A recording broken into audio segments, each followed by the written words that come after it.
alive from some of the most dangerous places on Earth. I've got to make it through a series of challenges in the sort of places you wouldn't last a day without the right survival skills. Now I'm in Sumatra, a land ravaged by the tsunami, to battle with vast, fetid swamps, fighting the elements, and almost impossible terrain. Doing whatever it takes to find food, and using every ounce of my survival knowledge to show you how to make it out alive.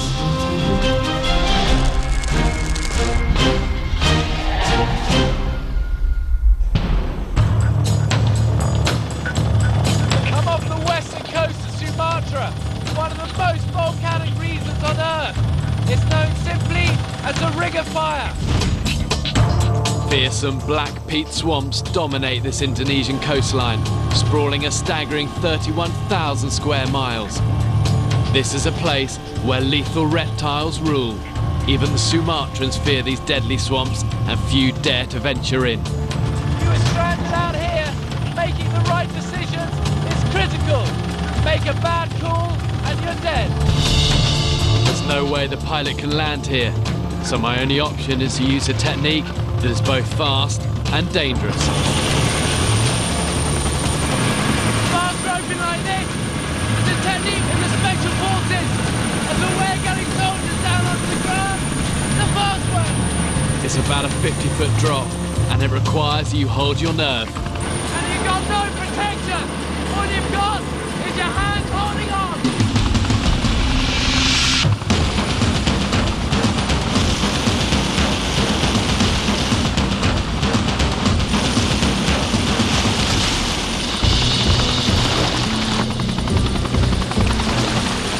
All I've got with me are a few basic survival tools. My camera crew will be coming with me.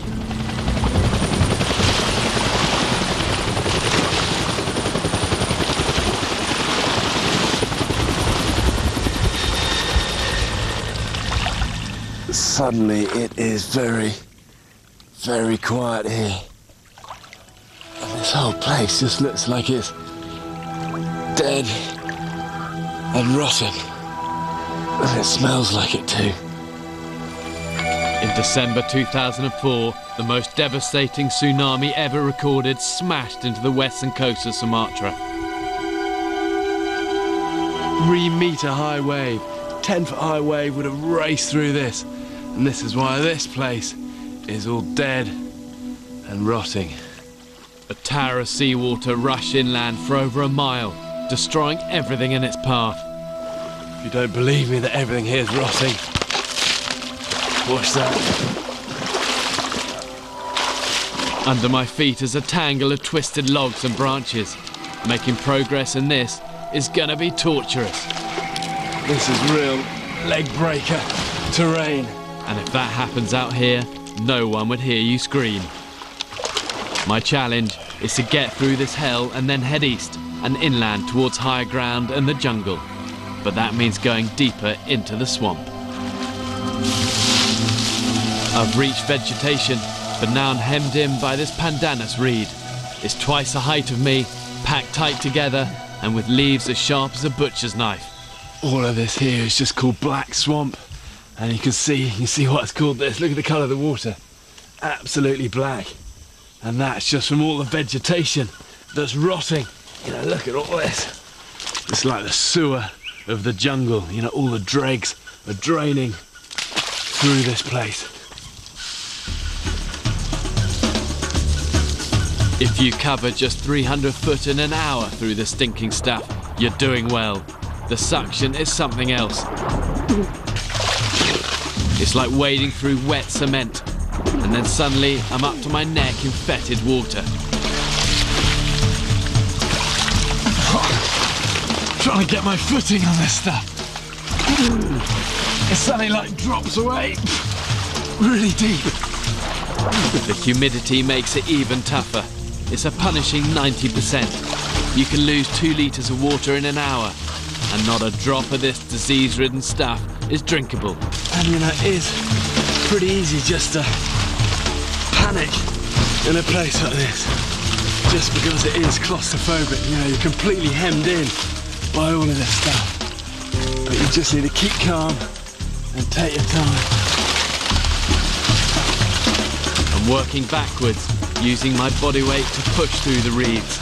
They're crowded in on me, and it's the best way to keep a track of where you're heading.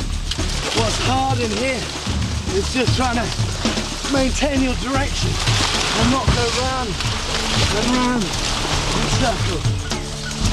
So I'm just looking back always and checking that my channel through is straight. The smallest cut up here could mean trouble. Disease thrives in swamps. Infection would quickly set in, and trapped out here alone, that would be a death sentence.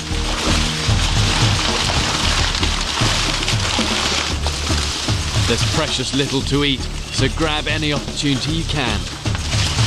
And then look at this fella. This centipede won't keep me going for long, but ounce for ounce, insects are packed with more protein than beef, the perfect survival food.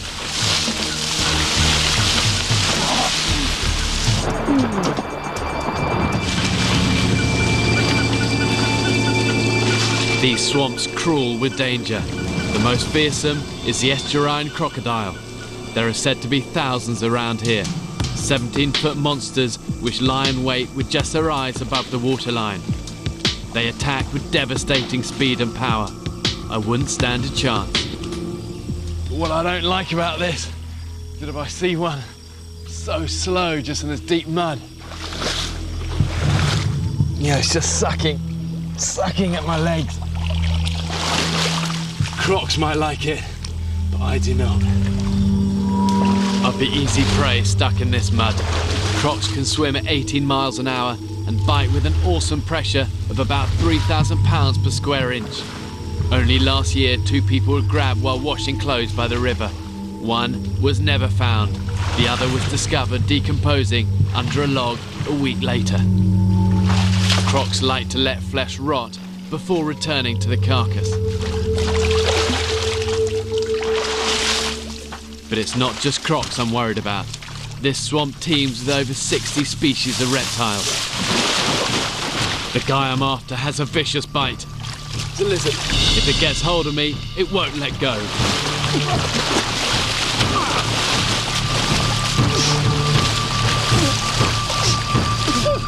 He give a nasty bite. I'm trying to catch myself some food deep in the vast black peat swamps of Sumatra. It's a lizard. And what I'm after is putting up a hell of a fight.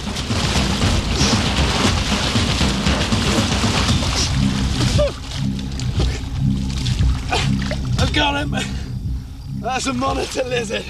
Lizards here can be brutes, up to 9 foot long and with fearsome jaws. Look at these claws. Man, those are sharp. If I've got him by the tail like this, he can't pull back on me. But he can bite, he'll give a nasty bite. Don't want to dispatch him.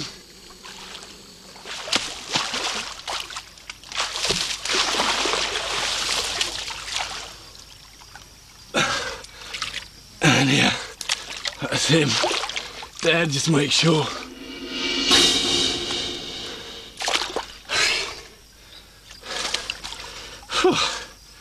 And these guys, they're edible.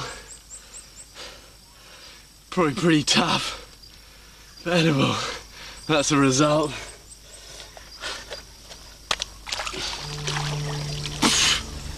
Looks like good high ground over there. And that means I can get out of this godforsaken swamp.